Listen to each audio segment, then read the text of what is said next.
Good evening. Welcome to Q&A with Coach Rebecca. My name is Rebecca Smith. I am a high performance coach specializing in helping athletes, especially young ones and their families and their coaches, thrive under pressure and have the happiest, most successful youth sport career they can possibly have. So I am here answering questions as usual. Mondays at 4:30 Pacific on the Complete Performance Coaching Facebook page is where you can find me. And the other Complete Performance Coaching coaches, we are a hand-picked, personally trained group of highly professional and wonderful people who specialize in exactly the same thing, helping you and your child or your athlete or whoever overcome what's holding you back in your sport. So whether you're having the best season of your life or you're stuck and you feel like you can't move forward, we've got what you need here. So keep checking back for questions and answers. You can find us on the podcast, and you can always email me, Rebecca@performhappy.com, if you have questions. All right, so I always prioritize questions from members of the Perform Happy community, which is our complete online mental toughness training center. Now, this community has been closed. I had closed the doors a few months back so that I could give special attention to the members in there. And next Monday, that's January 29th, we will be opening the doors again. So those of you who are on the email list, you will get a heads up when time is up to get in there. For those of you who are not on the list, you can go and get on the list at completeperformancecoaching.com. You can specifically get on the Perform Happy waiting list at performhappy.com. So you'll be the first to know, because prices are going to go up significantly after this little section of time where we're going to let people in. And just to give you a quick overview, the community is a place where you can access all of my trainings. So this is everything I do with one-on-one clients. I have in video form, all laid out for you in what I call the flow chart, because that's how you get out of fear and into flow, which is that fabulous state where all of your training comes together. And you also get a weekly live training with me on topics specific to what's going on with the kids in the community. And the parents have access to me in the Perform Happy Parents group, where I am literally answering your questions all day, every day about how to handle your kid and how to best support them. So it's this fabulous community where you can go through all the courses and have access to me on a daily, weekly, monthly basis, however you like. So keep an eye out for that. All right, so question of the day is from Lori. And she asks, she's been working through the parent course. She's also been helping her daughter through the fear course, and they're making a lot of good progress, but she's still having some growing pains with it. And so she asks, how can you switch from that gym mom to just supportive mom when the child constantly pushes you to give direction or opinions, etc.? It can be hard to navigate around that area. I'm having a hard time knowing my place. Nothing seems to be the quote unquote right way. So this is tough because this mom is a fabulous mom. First of all, I know that firsthand from talking to her daughter. I know that she's like doing everything right. So I can give you that little insight. She's doing everything right.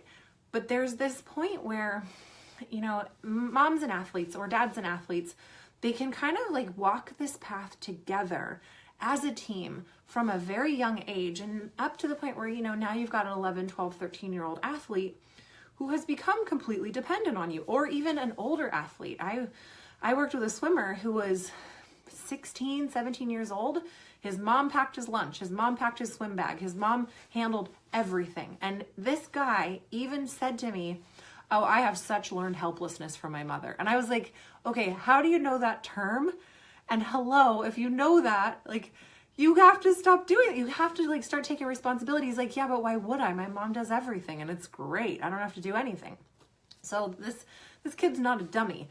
So this is what we want to avoid, is getting to, a junior in high school who's like, Mom, how'd you let me forget my goggles? When really that kid should have forgot his goggles when he was 10 so that he could have learned that lesson then, so that he would always have his goggles in his bag before the meet. Okay, so Lori, here's the answer to your question. And we learned this in the parenting course. It's all about open-ended questions. So I'll give an example of my mother, who's fabulous. She drove me crazy around my wedding because I'd be like, Mom, what do you think of this dress? And she'd be like, what do you think? Everything's wonderful. And I'm like, Mom, give me an opinion. Come on, tell me something. It was always like, what do you want? What do you think? Which I know is not everybody's experience with a Bridezilla's mother. She was just like, what do you think? Oh, I completely support you. I think that's a great idea. She didn't give me one lick of advice. She didn't make one suggestion. She did not talk about colors or flowers or dresses or anything. She was like, what do you think, hon? It's your day. And it drove me nuts during the time because I was like, can somebody please make a decision so I don't have to make all the decisions? But you know what? That day, I had made all the decisions and it was exactly how I wanted it. And there was nobody who I could blame for like, why, ew, I don't like that. I shouldn't have listened to you on that. She fully let me just make my day my day. And I so respect her for that. So, on a different level, like with your athlete, trust them that they can know what they want, that she knows what she wants and she wants you to help her because that's easier. Sometimes making decisions is difficult, but like, trust her. Say, I don't know, hon, what do you think? And she'll be like, tell me, Mom, tell me what to do. And you'll be like, well, here's what I'm seeing. What do you think? And you kind of give her back the options. You give her like, on one hand, you could go this way. On the other hand, you could go this way. I don't know what feels right to you. How do you think it went? How do you think it's going? Where do you see this going? That open-ended questions are so endlessly valuable to ask your kid, what do you think? Do you have everything you need in your bag? Have you checked again? Awesome, then I'm gonna back off. I'm gonna ask you one time, and then you're gonna your bag's either packed or it's not. Hi, Gregory, Coach Rebecca here. Okay, so that like learned helplessness thing, you wanna just nip it in the bud. If you can give them a chance to fail, now listen to me here, if you can give them a chance to fail when they're young, when it's like pretty low impact, like, you reminded them to put their homework in their bag. You did. You see it on the table. Do you remind them again and again and again and again and again and again until it finally gets in their bag? Or do you just leave it and then it doesn't get turned in and then they have the consequence? And then the next time you remind them once, they're probably going to put it in their bag. And then maybe you won't even have to remind them and it will just get in their bag because they had that experience when it was low impact. That 10-year-old forgot his goggles and was really stressed out for that one swim meet. You think he's going to forget his goggles? Maybe, but probably not as likely. Okay, so if your athlete is very dependent on you, it might be very uncomfortable for you to not help them, to not give them what they think you need, to not give an opinion, to not guide them, to not tell them what to do. And if that's the case, that's okay. Because your job as a sport parent is, of course, I always say it's to be the soft place to land, but not always to like make everything cushy for them. They got to try some stuff. They got to work it out on their own. And now the hardest time for you to let them just handle it is when you really feel like like, I know the answer. I know exactly what they need to do. I can see it so clearly because we can always see other people's stuff really clearly. But if you just ask the questions that will hopefully lead them there, maybe not, they get to have that experience that will get them to where eventually they'll see it. Or you might be wrong. There's a concept, like you might really think I've had times where, even working with athletes, I'm like, oh my gosh, it's so obvious, it's so clear, and they just can't see it. And if I'm like, blah, here's what you need to do, it gives them a chance to push back and go, no, that's not it. And then it's done, like conversation is done, instead of just, like helping to present, this is what I'm seeing. Do you see that? Oh, you don't? Okay, no big deal. Well, what about this? And you just keep asking really, really good questions. Okay, so that's the first thing, is ask good questions. Be okay with them failing a little bit. And then just know that your athlete is the expert on herself or himself. That is the truth. Even when I'm sitting working with kids, I am not the expert on that human. That human knows herself better than anybody, better than mom, better than me. So we have to trust our kids to know themselves and to make decisions and then have consequences. And those might be positive or negative consequences. And either way, that's totally okay. Okay, so here's another thing, just a little plug for parents on self-care. It's a lot easier to be neutral when you have slept, when you have had lunch, when you have had a conversation with a girlfriend, when you vented, when you have done what you need to do to feel like you can be present in your own skin and not be like, ugh, I'm so uncomfortable.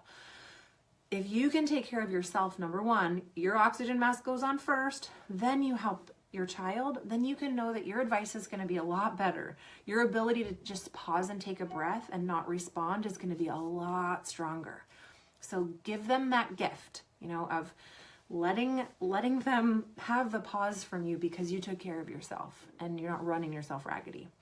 And then, like I mentioned, change is hard. Homeostasis is the tendency to want to stay the same. So your kid might get a little tweaked if all of a sudden you're not packing their bag and you're not giving advice and you're not helping them out. And that might be a couple weeks of like, Mom, tell me what wedding dress to choose. And then her saying, I love them all. You're beautiful and everything. And I'm like, oh, mother. They might feel that way, but just let it shake out. Because what I've seen over and over in the Perform Happy Parents group is that the less hands-on you are, the better your kid will do.